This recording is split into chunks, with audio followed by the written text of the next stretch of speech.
thankful to the Lord for the word he had shared today in the church. சபையிலே தேவன் இந்த நாளிலே பகிர்ந்து கொண்ட வார்த்தைக்காக நான் தேவனுக்கு நன்றியுள்ளவனாக இருக்கிறேன். I believe that it is a word of deliverance to deliver me from all my anxieties. என்னுடைய எல்லா கவலைகளிலிருந்தும் என்னை விடுதலையாக்கக்கூடிய ஒரு விடுதலையின் வார்த்தை என்று நான் நம்புகிறேன். It is to deliver me from all the worries of life. ஜீவியத்தில் இருக்கக்கூடிய எல்லா கவலைகளிலிருந்தும் விடுவிக்கக்கூடிய ஒரு வார்த்தை. I'd like to share from this incident in Daniel chapter 3 verse 19. தானியேல் 3:19 இலிருந்து நான் பகிர்ந்து கொள்ள விரும்புகிறேன். We all are familiar with this incident. It is Shadrach, Meshach and Abednego. நாம் யாவருக்கும் இது பரிச்சயமான ஒரு சம்பவம். சாத்ராக், மேஷாக், ஆபேத்நேகோ என்பவர்களுடைய அந்த காரியம். They were not willing to bow down to that idol the king Nebuchadnezzar had set up. நேபுகாத் நேச்சார் உண்டு பண்ணின அந்த பொற்சிலையை வணங்க மறுத்த அந்த சம்பவம். And the king was very angry and he told his soldiers to increase the heat of the flame by 7 times. அந்த போர் வீரர்களை பார்த்து நேபுகாத் நேச்சார் சொன்னார், இவர்கள் இப்படி வணங்க மறுக்கிறபடியினாலே அந்த சூளையை 7 மடங்கு அதிகமாக சூடாக்குங்கள் என்று கட்டளை கொடுத்தான். And in verse 21 you see men tied them up. 21ஆம் வசனத்திலே அவர்களை கட்டினார்கள் என்று பார்க்கிறோம். In one translation it says they tied their hands, they tied their legs, they couldn't move. ஒரு மொழிபெயர்ப்பில் இப்படி சொல்லப்பட்டிருக்கிறது, அவர்களை கை தனியாக கட்டி காலையும் தனியாக கட்டி அவர்கள் அசைய முடியாதபடி கட்டிவிட்டார்கள் என்று எழுதியிருக்கிறது. And when I was thinking about the thoughts the devil would have put into their minds. அந்த சமயத்திலே பிசாசானவன் அவருடைய இருதயத்திலே போட முயற்சித்த அந்த சிந்தனைகள் என்னவா இருந்திருக்கும் என்று நான் யோசித்தேன். The devil would have told from a young age when you were there in the king's palace, you did not eat all the food that will make you fat, the wine and all, but you ate only vegetables and water. நீ இளம் வாலிபனாய் இருந்த பொழுதிலிருந்து அந்த ராஜ அரண்மனையிலே நீ அந்த ராஜ போஜனத்தை, அந்த மதுவை, அந்த இறைச்சியை எல்லாம் நீ புசிக்காதபடிக்கு நீ உத்தமமாய் இருந்தாய். All these years you were living for Jesus and you were standing among the heathen people around you. இவ்வளவு வருடங்களாக நீ இயேசுவுக்காக நீ நின்றாய், புறஜாதிகள் மத்தியிலே நீ அவருக்காக நின்றாய். But now all those efforts that you did to stand against the Lord is now bringing you to this place where this fire that is 7 times hot is going to burn you up. இவ்வளவு எல்லாம் நீ பிரயாசப்பட்டு நீ தேவனுக்காக நின்ற காரியமெல்லாம் வீணாய் போயிற்று. இப்பொழுது 7 மடங்கு அதிகமாக சூடாக்கப்பட்ட சூளையிலே நீ சாக போகிறாய். I believe that those are the thoughts the devil will put in our minds also to discourage us. நம்மை சோர்வுற செய்யும்படியாக இதே விதமான யோசனைகளை தான் நம்முடைய மனதிலும் பிசாசானவன் போடுவான் என்று நான் நம்புகிறேன். The fire that is 7 times hotter than the normal fire, if you look at it with our human eyes, we think that is the end of our lives. இப்படி சாதாரணமாக இருக்கக்கூடிய சூட்டை காட்டிலும் 7 மடங்கு சூடு இருந்தால் அது நம்முடைய வாழ்க்கையின் முடிவு என்று பயத்தை நமக்குள்ளாக உண்டு பண்ணும். But you know that after they put him to the fire, we see in verse 25 the king says, look, I see 4 men loosened and they are walking about in the midst of the fire. 25ஆம் வசனத்திலே வாசிக்கிறோம், இதோ 4 பேர் விடுதலையாய் அக்கினியின் நடுவிலே உலாவுகிறதை காண்கிறேன், அவர்களுக்கு ஒரு சேதமும் இல்லை, 4ஆம் ஆளின் சாயல் தேவபுத்திரனுக்கு ஒப்பாய் இருக்கிறது என்று சொன்னான். One thing I would like to highlight in this is when they went into the fire, the ropes that were binding them were burnt up. ஒரு காரியத்தை நான் இங்கே அடிக்கோடிட்டு காண்பிக்க வருகிறேன். அந்த நெருப்புக்குள்ளாக அவர் செல்லும் பொழுது அந்த கயிறுகள் எல்லாம் தரிக்கப்பட்டு போயிருக்கும். So when God leads us through a difficult situation, it is to sanctify us and make us more like him. தேவன் நம்மை ஒரு கடினமான சூழ்நிலைக்குள்ளாக அழைத்து செல்கிறார் என்றால் அது நம்மை பரிசுத்தப்படுத்துவதற்காக இருக்கிறது. So if we can say, Lord, I want to yield myself in this situation. So அந்த சூழ்நிலையிலே ஆண்டவரே நான் இந்த சூழ்நிலைக்கு என்னை ஒப்புக்கொடுக்கிறேன் என்று சொல்லும் பொழுது I want to become more and more like you in our everyday life. என்னுடைய அனுதின ஜீவியத்திலே நான் இன்னும் அதிகமாக உம்மை போல மாற விரும்புகிறேன் என்று சொல்லும் பொழுது then what happened in this will happen in our lives also. இவர்களுக்கு நடந்த காரியமும் நம்முடைய வாழ்க்கையிலும் அது நடைபெறும். In verse 28 it says, blessed be the God of Shadrach, Meshach and Abednego. 28ஆம் வசனத்திலே நாம் வாசிக்கிறோம், சாத்ராக், மேஷாக், ஆபேத்நேகோ என்பவருடைய தேவனுக்கு ஸ்தோத்திரம். The same king who was angry and he wanted to put him into the fire saw the true God behind him. கோபமடைந்து இவர்களை அக்கினியிலே போட வேண்டும் என்று விரும்பின அதே ராஜா தேவனை ஸ்தோத்திரிக்கிறவனாய் மாறினார். The way I respond in the tough situations I face in my work or in my house, the people around me will be able to see me and glorify my God in heaven. நான் என்னுடைய வேலை ஸ்தலத்திலோ அல்லது வீட்டிலோ நான் சூழ்நிலைகளுக்கு நான் எப்படி நான் பதில் செய்கிறேன் என்கிற காரியத்தை வைத்து என்னை சுற்றி இருக்கிற ஜனங்கள் அதை பார்ப்பார்கள். One more incident I could share in Daniel chapter 6. இன்னும் ஒரு சம்பவம் தானியேல் 6ஆம் அதிகாரத்திலே இருக்கிறது. In 16 he says the king gave orders to Daniel to be cast into the lion's den. 16ஆம் வசனத்திலே ராஜா கட்டளையிட அவர்கள் தானியேலை கொண்டு வந்து அவனை சிங்கங்களின் கெபியிலே போட்டார்கள். This same situation that comes to your mind is the same lions in the den that devoured all the previous people who were put into the den. அந்த சிங்கமானது அதற்கு முன்பதாக அந்த கெபியிலே போடப்பட்ட அநேக ஜனங்களை அது கொன்று தின்ற அது சிங்கம். When Daniel was there, the angel came and shut the lion's mouth. ஆனால் தானியேல் அங்கே போடப்பட்ட பொழுது தேவதூதன் அங்கே வந்து சிங்கத்தினுடைய வாயை கட்டி போட்டான். I am reminded of this thing I've often heard in church, that God is bigger than all our problems. நான் அடிக்கடி சபையிலே கேட்ட இந்த காரியம் எனக்கு நினைவுக்கு வருகிறது. தேவன் நம்முடைய எல்லா பிரச்சனைகளுக்கு காட்டிலும் அவர் பெரியவராய் இருக்கிறார். Even if you are going through a problem which you cannot understand with your human mind, நம்முடைய மனித அறிவினாலே புரிந்து கொள்ள முடியாத ஒரு சூழ்நிலையை நாம் கடந்து சென்றாலும் கூட, like the situation in Daniel where he thought that the lions will, the people around him would have thought that lions will definitely devour Daniel. தானியேலை அந்த கெபிக்குள்ளே போட்ட சமயத்திலே அவனை சுற்றி இருந்த ஜனங்கள் எல்லாம் நினைத்திருப்பார்கள், நிச்சயமாக தானியேல் இந்த சிங்கத்தினாலே விழுங்கப்பட்டு போய்விடுவான் என்று நினைத்தார்கள். But we know what happened. The next day the king could not sleep that night, and next day he came and he cried out, spoke saying that, Daniel, the servant of the living God, are you there? And then Daniel spoke and said, O king, live forever. In verse 20 and 21. 20-21 வசனங்களை நாம் வாசிக்கிறோம். அடுத்த நாள் என்ன நடந்தது நமக்கு தெரியும். ராஜா கெபியின் கிட்ட வந்தபோது துயர சத்தமாய் தானியேலை கூப்பிட்டு, தானியேலே, ஜீவனுள்ள தேவனுடைய தாசனே, நீ இடைவிடாமல் ஆராதிக்கிற உன் தேவன் உன்னை சிங்கங்களுக்கு தப்புவிக்க வல்லவராய் இருந்தாரா என்று தானியேலை கேட்டான். And then again there God's name was glorified. In verse 26 the king said, I will make a decree that in all the domination of my kingdom men are to fear and tremble before the God of Daniel. திரும்பமாக தேவன் மகிமைப்படுகிறதை 26ஆம் வசனத்தில் நாம் வாசிக்கிறோம். என் ராஜ்யத்தின் ஆளுகைக்குள் எங்கும் உள்ளவர்கள் யாவரும் தானியேலின் தேவனுக்கு முன்பாக நடுங்கி பயப்பட வேண்டும் என்று என்னாலே தீர்மானம் பண்ணப்படுகிறது. One more incident in the Bible we are familiar is in Acts chapter 16. இன்னும் ஒரு சம்பவம் வேதத்திலே அப்போஸ்தலர் 16ஆம் அதிகாரத்தில் இருக்கிறது. We know that Paul and Silas were imprisoned. பவுலும் சீலாவும் அவர்கள் சிறைப்படுத்தப்பட்டார்கள். In verse 24 it says that they cast them into the inner prison and fastened their feet. 24ஆம் வசனம், அவர்கள் இப்படிப்பட்ட கட்டளையை பெற்று அவர்களை உள் காவலறையிலே அடைத்து அவர்கள் கால்களை தொழுமரத்தில் மாட்டி வைத்தார்கள். But about midnight Paul and Silas were praying and singing hymns of praise to the Lord. 25ஆம் வசனம், நடுராத்திரியிலே பவுலும் சீலாவும் ஜெபம் பண்ணி தேவனை துதித்து பாடினார்கள். The prisoners were listening to them. அங்கே இருந்த காவலாளிகள் அதை கேட்டார்கள். The prisoners would have thought, maybe these are some fools who are just singing and praising when we are complaining and grumbling in the same prison. அதே சிறைச்சாலையிலே நாங்கள் குறை சொல்லி முறுமுறுத்து கொண்டிருக்கிற பொழுது இவர்கள் புத்தியினர்களைப் போல பாடி துதித்து கொண்டிருக்கிறார்கள் என்று மற்ற சிறைச்சாலையிலே இருந்த கைதிகள் நினைத்தார்கள். And in those years prisons were not a very neat place like you see today. It would have all rats, stinking, very dirty place. அந்த நாட்களிலே இருந்த சிறைச்சாலைகள் இப்பொழுது நாம் இருக்கிறதை போல அந்த சிறைச்சாலைகள் அல்ல. அங்கே எலிகள் ஓடுகிறதும் அங்கே துர்நாற்றம் வீசுகிறதுமான ஒரு இடம்.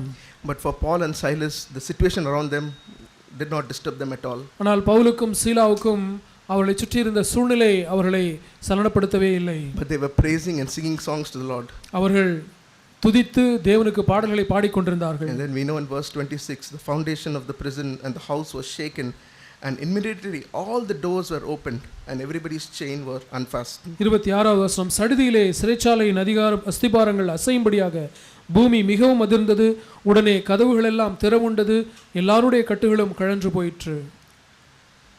If they had not praised and thanked God in this difficult situation, the prison doors wouldn't have opened.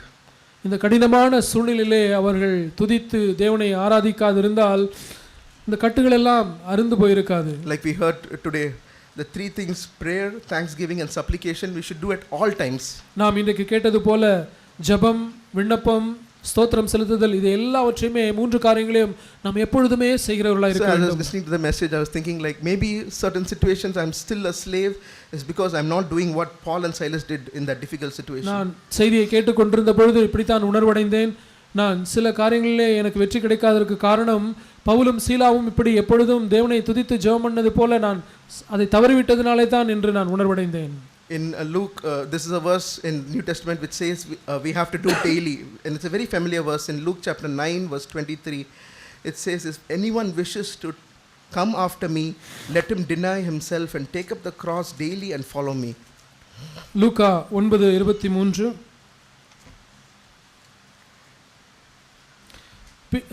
ஒருவன் என் பின்னே வர விரும்பினால் அவன் தன்னைத்தான் வெறுத்து தன் சிலுவை எழுந்திரம் எடுத்துக்கொண்டு என்னை பின்பற்ற கடவன். So Brother Zach was giving a small illustration of this verse. Jack அவர்கள் இதை குறித்ததான ஒரு சிறு உதாரண விளக்கத்தை சொன்னார்கள். How many of us will be very delighted to take the garbage out of our house and throw it off when the garbage truck comes? நம்முடைய வீட்டிலே இருக்கிறதான குப்பையை எடுத்து வெளியிலே வைக்கிற குப்பை தொட்டியிலே போடுவதற்கு எத்தனை பேர் நமக்கு விருப்பமுள்ளவர்களாக இருப்போம்? Everybody will be. No one will say no, let's keep the garbage for one more day or let's do it tomorrow. இந்த குப்பையை இன்னும் ஒரு நாள் கூட நம்ம வீட்டுக்குள்ளே வைத்துக் கொள்வோம் என்று யாருமே நினைக்க மாட்டோம். எடுத்து அதை குப்பை தொட்டியிலே போட்டு விடத்தான் எல்லாருமே விரும்புவோம். Similarly, God allows some situation in my everyday life to cut off the thing that's like garbage so that I could become more and more like him. அதுபோல தேவன் நம்முடைய வாழ்க்கையிலே ஒவ்வொரு நாளும் ஏதோ ஒரு காரியத்தை அனுமதித்து இந்த குப்பை போல இருக்கக்கூடிய காரியத்தை என்னிடத்திலிருந்து வெட்டி அதை எடுத்து போடும்படியாக அனுமதிக்கிறார். In our home, in our office, every day we'll face some situation where the Lord wants to sanctify us and make us more like him. நம்முடைய வீட்டிலும் அலுவலகத்திலும் ஒவ்வொரு நாளும் தேவன் நமக்கு சூழ்நிலைகளை அனுமதித்து அவற்றின் மூலமாக நாம் இன்னும் அதிகமாக இயேசுவை போல மாற வேண்டும் என்று அவர் செய்கிறார். I was reminded of one incident at home. ஒரு வீட்டில் நடந்த ஒரு சம்பவம் ஞாபகம் வருகிறது. Maybe the whole day I wouldn't have seen the mobile. ஒரு நாள் முழுவதும் நான் போனை பார்க்காமல் இருந்திருப்பேன். I would have just taken the mobile and just started looking at it. நான் அப்பொழுதுதான் போனை எடுத்து நான் பார்க்கிறேன். In 2 minutes my wife says, if you see the mobile like this, your children will get spoiled. 2 நிமிஷத்திலே மனைவி சொல்கிறார்கள், நீங்க இப்படி போனை பார்த்துக்கிட்டே இருந்தீங்கன்னா பிள்ளைங்க கெட்டு போயிடுவாங்க என்று சொல்கிறார்கள். They will see what you're doing more than what you talk. நீங்கள் பேசுகிறதை காட்டிலும் நீங்கள் செய்கிறதை அவர்கள் பார்க்கிறார்கள் என்று சொல்வார்கள். Immediately the complaint comes up till my throat. It says, I just picked up the mobile, it's only 2 minutes. உடனே அந்த ஒரு குறை சொல்லுதல் வருகிறது, இப்போதான்ப்பா ஃபோனை எடுத்தேன் 2 நிமிஷம் தான் ஆகுது என்று சொல்லுவான். Then I'm reminded of this verse daily. அப்பொழுது இந்த ஒவ்வொரு நாளும் இந்த வசனம் எனக்கு ஞாபகம் வருகிறது. Lord, you are allowing my wife to tell me this so that you want me to chip off even that 2 minutes of my time being wasted towards the mobile. ஆண்டவரே நான் சொல்லுகிறேன், ஆண்டவரே அந்த 2 நிமிஷம் கூட நான் அப்படி என்னோட வீணடிக்காமல் இருக்கபடி என்னுடைய மனைவியை பயன்படுத்தி எனக்கு நீ அனுப்புகிறீர் என்று நான் சொல்லுகிறேன். God will see that desire in our hearts. தேவன் நம்முடைய இருதயங்களில் இருக்கிறதான அந்த வாஞ்சையை பார்க்கிறார். And then we'll become more and more like him every day. அப்படி நான் அதுக்கு ஒப்பு கொடுக்கும் பொழுது நாம் ஒவ்வொரு நாளும் நாம் அவரை போல இன்னும் அதிகமாக அவரை போல மாறுவோம். We know about diamonds. நாம் டைமண்ட்ஸ் அந்த வைர கற்களை பற்றி நமக்கு தெரியும்.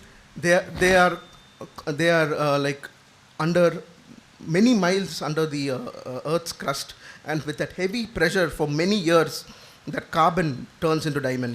அந்த கரி என்று சொல்லக்கூடிய அந்த கார்பன் பூமி அந்த ஓட்டுக்கு கீழே பல மைல்களுக்கு கீழாக மண்ணுக்குள்ளாக அது பல ஆண்டுகளாக அதிகமான அழுத்தத்திலே பல ஆண்டுகளாக நிலைத்திருந்ததினாலே தான் அது வைரமாக உருவானது. Similarly in our Christian life, if you are willing to yield to all the pressures and the temptations the Lord wants us to overcome. அதே போல நம்முடைய வாழ்க்கையிலும் தேவன் நாம் மேற்கொள்ள வேண்டும் என்று விரும்பி அனுமதிக்கிற ஒவ்வொரு சூழ்நிலையிலும் சோதனைகளையும் பாடுகளிலையும் நாம் கடந்து செல்லும் பொழுது, if we submit to the Lord, நாம் ஆண்டவருக்கு அடங்கி இருக்கும் பொழுது, and if we don't complain, நாம் அப்படி அடங்கி முறுமுறுத்து குறை சொல்லாமல் இருப்போமானால், we can turn into that precious diamond. அந்த விலையேற பெற்ற அந்த வைரக்கல்லை போல நாமும் மாற முடியும். And be useful to the master. நாம் எஜமானுக்கு பிரயோஜனமுள்ள ஒரு பொருளாய் நாம் மாற முடியும். Like we heard today, like our daily life is like walking on the tightrope. நாம் இன்றைக்கு கேட்டது போல நம்முடைய அனுதின ஜீவியம் அப்படி அந்த கயிற்றின் மேல் நடக்கிறதை போன்ற ஒரு வாழ்க்கை. Even for a second, if you think that you will get down and walk on your own, you can't do it, you will fall. ஒரு நிமிடம் கூட நான் இறங்கி நானாக நடந்து விடுவேன் என்று நினைத்தாலும் அதிலிருந்து நான் விழுந்து விடுவோம். But like that coach, if we sit on our father's shoulders, he will carry us through. We can have complete confidence in him. அந்த கோச்சை போல அந்த நபரின் மீது அமர்ந்து சென்றதைப் போல நாம் ஆண்டவராகிய இயேசுவின் மீது ஒரு முழுமையான நம்பிக்கையோடு இருப்போமானால் நாம் நிலைத்திருப்போம். Because God is faithful. ஏனென்றால் தேவன் உண்மையுள்ளவராய் இருக்கிறார். May God help me to live and give me the grace to live as per I spoke. Amen. அப்படி இந்த காரியங்களுக்கு ஏற்றபடி வாழ தேவன் எனக்கு கிருபையை தருவார் என்று விசுவாசிக்கிறேன். ஆமென். தேவன் இந்த நாளிலே நம்மோடு பேசி நம்மை சந்தித்திருக்கிறார். அதற்காக நான் நன்றி உள்ளவனாக இருக்கிறேன். I am thankful to the Lord for he has spoken to us and met with us today. Ruth 1வது அதிகாரம் 6ஆம் வசனத்திலே இப்படியாய் சொல்லப்பட்டிருக்கும். We read in Ruth chapter 6 verse 1 like this.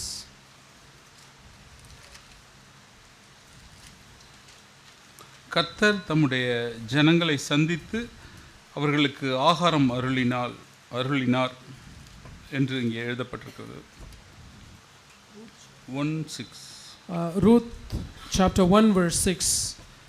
Then she arose with her daughters-in-law that she might return home from the land of Moab, for she had heard in the land of Moab that the Lord had visited his people in giving them food.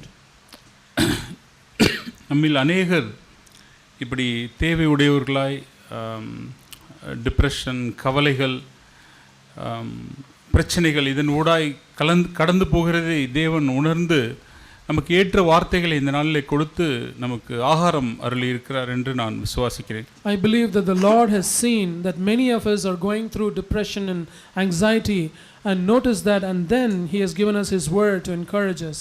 அநேக நம்பிக்கையான வார்த்தைகளை நாம் கேட்டோம். We heard many encouraging words today. நமக்கு ஒரு கவலை, ஒரு பிரச்சனை, துர்ச்சன பிரவாகம் என்று சொல்லி நாம் பாடுகிற வேளையிலையும் துதி நன்றி செலுத்தல் வேளையிலும் நாம் கேட்டோம். Maybe we are going through difficult circumstances, problems, as we also heard during the praise Thanksgiving time, that people, the ungodly people surrounding us. நமக்கு அப்படிப்பட்ட சூழ்நிலைகள் வரும் பொழுது நம்முடைய சுய பச்சாதாபம், நம்முடைய அவிசுவாசம், இந்த காரியங்கள் தான் நமக்கு மேலோங்கி இருக்கும்.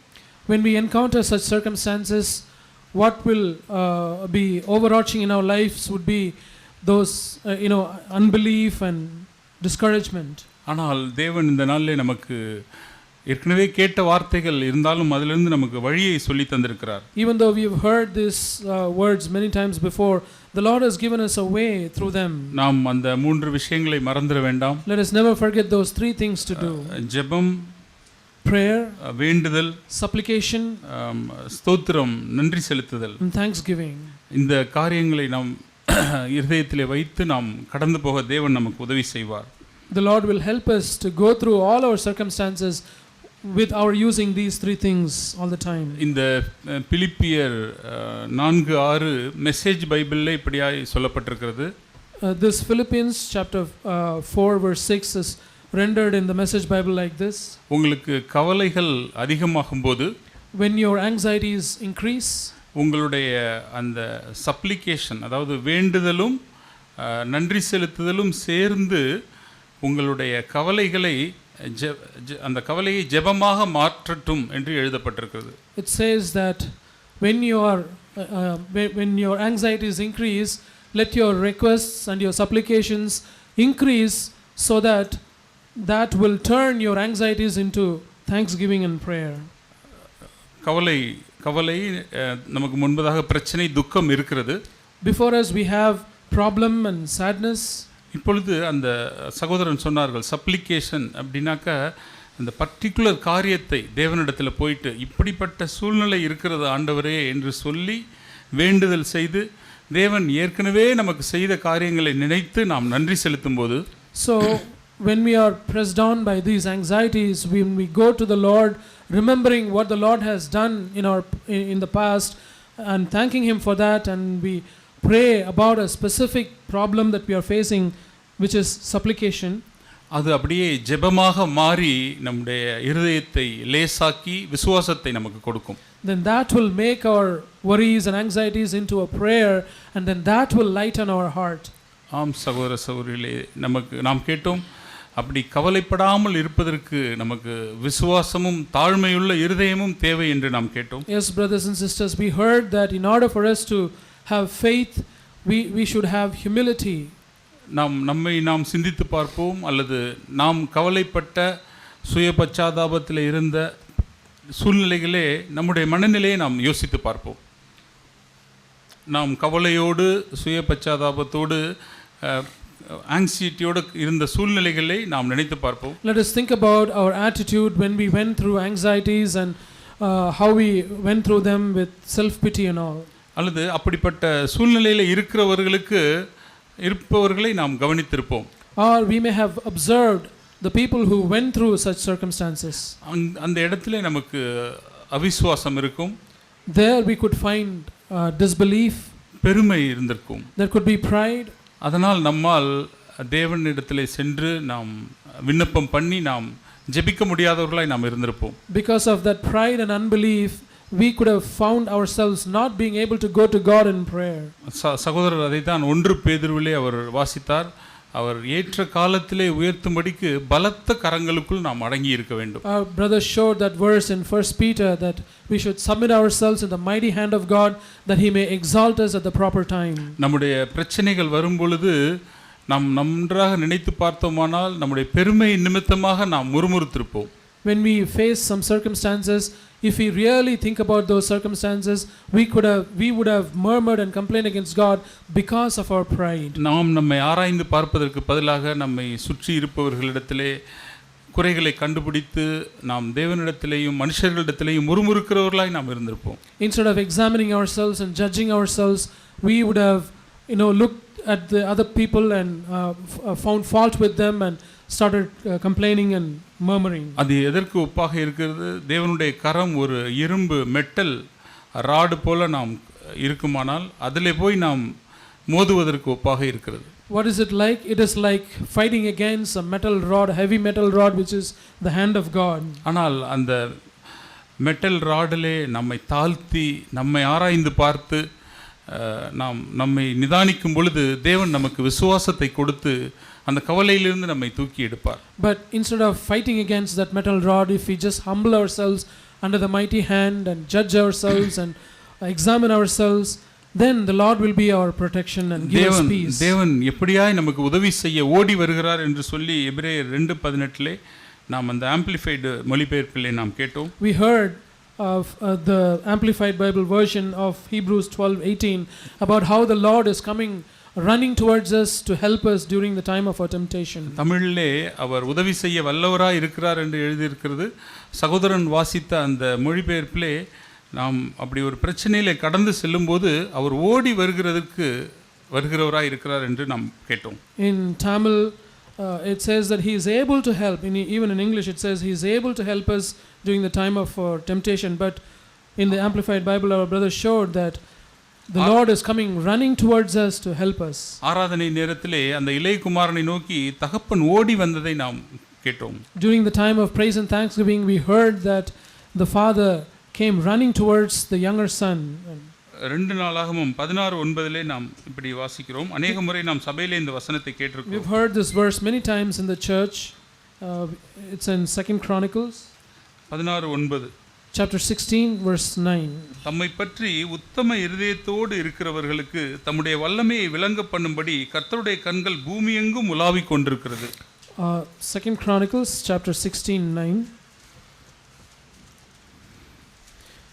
பரவாயில்ல.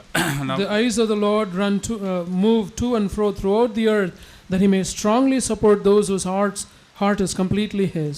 நாம் தேவன் மேல விசுவாசம் வைக்கணும்னா தேவனை பற்றியும் அவருடைய குணாதிசயங்களை பற்றியும் அறிந்து கொள்ளணும்னு சகோதரர் சொன்னாங்க. Our brother showed us that if we want to trust the Lord, we should know the Lord and his characteristics.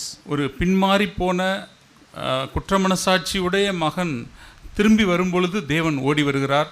The Lord comes running to a person when he repents and comes to him. அதன் பிறகு எபிரேயர்களை பார்த்தோம்.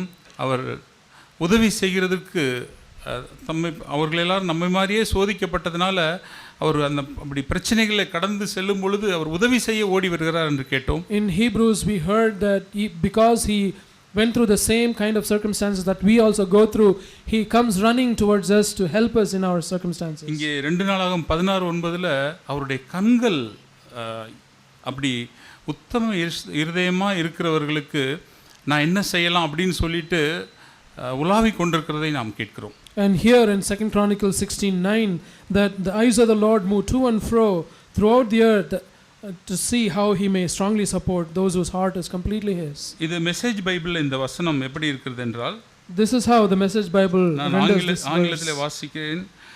God is always on the alert, constantly on the lookout for people who are totally committed to him.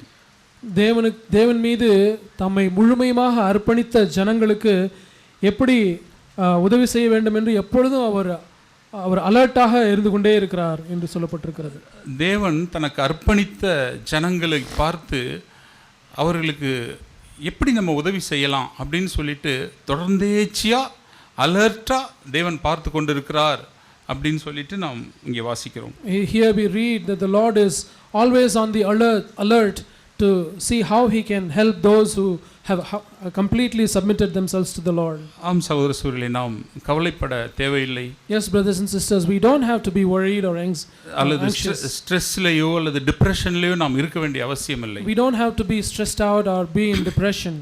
நாம் நம்முடைய பிள்ளைகளை ஒன்று ஏதோ கவலையிலையோ பிரச்சனையிலையோ இருந்துச்சுன்னா, okay ஒரு 2 மாதம் அப்படியே கவலையில் இரு, தானாக சரியாயிடும் அப்படின்னு நம்ம விடுவோமா? If our children are depressed or worried, would we ever leave them alone for to be like that for another 2 months? அவர்கள் மேலே தவறு இருந்தால் கூட எப்படியாவது சென்று உதவி செய்து அவங்கள தூக்கி எடுக்கணும்னு தான் நம்ம விரும்புவோம். Even if they are to be blamed, we want somehow to help them, to lift them up. தேவனும் அப்படித்தான் இருக்கிறார். The Lord is also like that. அவருடைய குணத்தை நாம் புரிந்து கொண்டோமானால் நாம் விசுவாசம் வைத்து விட முடியும். If we understand his attributes, we can put our trust in him. நம்மை தாழ்த்தி விட முடியும். We could humble ourselves. நாம் மனத்தாழ்மையா இருந்து அடங்கி இருந்து எல்லா டிப்ரெஷன்லேருந்தும் விடுதலையாகி இளைப்பாறுதலை பெற முடியும். We could humble ourselves and submit ourselves to him, and we can be freed of all our anxieties and depression. அவர் எப்படியாவது தூக்கி எடுப்பதற்கு தான் அவர் தயாராக இருக்கிறார். He is always ready to lift us up. அவரை நாம் ஒரு போலீஸ்காரரை போலவோ ஒரு குச்சி வைத்திருக்கிற வாத்தியாரை போலவோ நாம் பார்த்து விட வேண்டாம். We don't have to think about God as someone like a policeman or someone who is holding a rod to beat us.